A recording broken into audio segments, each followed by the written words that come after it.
isang mapagpalang hapon po sa ating lahat na nandito po ngayon sa Sample Market. Kami po ay naparito po para po maghayag ng salita ng Diyos.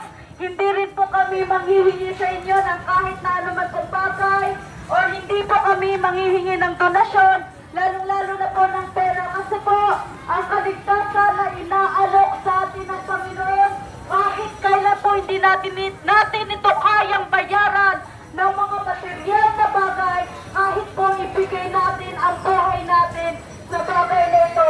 Mga kapatid, mga kaibigan, ang kailangan na po namin sa mga oras na ito ay ang inyong mga puso at tenga para po sa Panginoon. Meron pong nakasulat sa banal na kasulatan, sabi po sa Luke chapter 11 verse 28, mapalad ang mga nakikinig ng salita ng Diyos at tumutupad nito. So sinasabi ng Panginoong Jesucristo na ang sino man sa atin na nandito ngayon, tayo ay nakikinig at hindi lang po pinapakinggan ang salita ng Panginoon, ito rin po ay dapat ipapabuhay natin dahil sila o tayo ang tunay na mapalad. Hindi po lingid sa ating kaalaman yung mga nangyayari sa panahon natin ngayon, mga kaibigan. Napakabilis ng takbo ng panahon. At yung mga nangyayari ngayon, yung problema ng bansa natin, yung abad sa West Philippine Sea, hindi rin po lingid sa ating kaalaman ang nangyayari. Kaya ito po talaga na pwede na pong mangyari yung sinasabi sa banal na kasulatan na kaguluhan. Mga kapatid, mga kaibigan, tayo po ay nasa mga huling araw na. Malapit na pong bumalik ang Panginoong Jesucristo. Malapit na po niya tayong hatulan.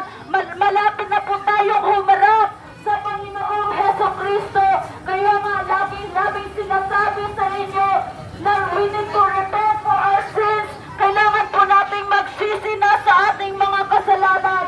Maaaring ang salita ng Diyos na napapakinggan mo ngayon ay hindi mo lang first time na napakinggan. Maaaring napakinggan mo na rin ito sa ibang lugar.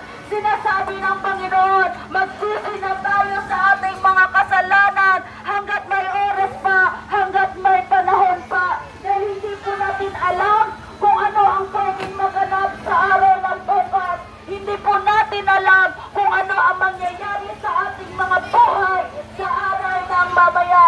Meron pong nakasulat sa 1 John chapter 1 verse 9. May panawagan ng Panginoong Jesucristo. Sabi po dito, kung sinasabi natin hindi tayo nagkasala, ginagawa natin sinungaling ang Diyos. At wala sa atin ang kanyang mga salita. Kaya nga kailangan natin na magsisi sa ating mga kasalanan. At alam niyo po ba na merong pangako ang Panginoon sa mga taong magsisisi sa kanyang mga kasalanan. Sabi po dito, subalit kung ipinapahayag natin ang ating mga kasalanan, patatawarin tayo ng Diyos sa mga ito at lilinisin tayo sa lahat ng ating kasalanan sapagkat siya ay tapat at matuwid. Mga kapatid, mga kaibigan, ang kasalanan po ang naging dahilan kung bakit nasira ang relasyon natin sa Panginoon. Pero sabi ng Panginoon, kung ating ipapahayag sa harapan ng Diyos na tayo ay nagkasala sa Kanya, handang-handa tayong yakapin muli ng Panginoon. Matatagat natin ang kapatawaran na nagmumula sa ating Panginoong Jesucristo. Huwag natin hahayaan, mga kapatid, mga kaibigan, na tayo ay lilisan sa mundong ito na wala tayo personal na relasyon sa ating tagapagligtas. Huwag natin hahayaan na dahil sa ating mga kasalanan, tayo ay mapapahama. Mga kapatid, mga kaibigan, we need to repent of our sins. Manumbalik na tayo sa Panginoon hanggat may oras pa, hanggat may pagkakataon pa. Huwag na po natin sayangin yung mga buhay natin. Darating po ang araw, lahat ng pinaghirapan natin sa mundong ito, iiwanan natin ito. Darating ang araw na ang mga bagay na nandito sa sanlibutan, lilipas dito.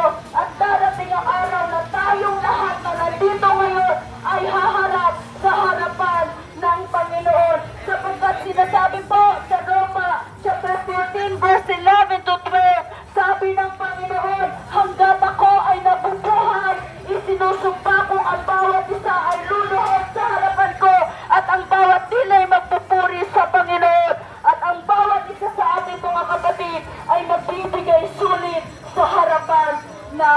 Panginoon.